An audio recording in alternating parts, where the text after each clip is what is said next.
Këto janë zhvillimet më të komentuara nga bota e showbizit shqiptar për këtë javë, nga ndarjet e bujshme deri tek rrëfimet e forta personale që kanë prekur publikun.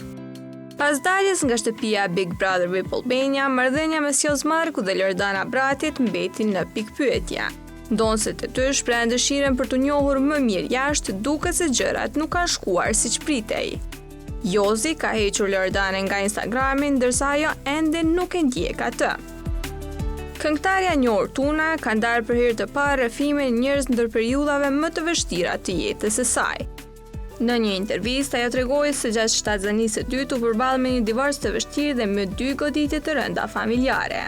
Nëna u diagnostikua me kancer, ndërsa babai pësoi infarkt.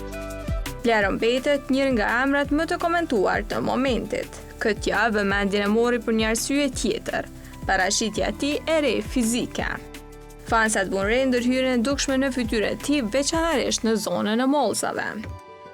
Big Mama, e izoluar aktualisht në spektaklin Ferma VIP, ka thyer heshtjen për një plagë të vjetër që ka ndjekur për vite me radhë.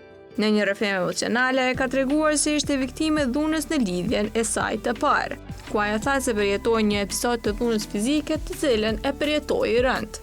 Gjatë rrëfimit ajo tha se unë duhej të shpëtaja nga ai njeri. Kështu ajo u bë zëri i gjitha vajzave që ndodhen në situata të ngjashme.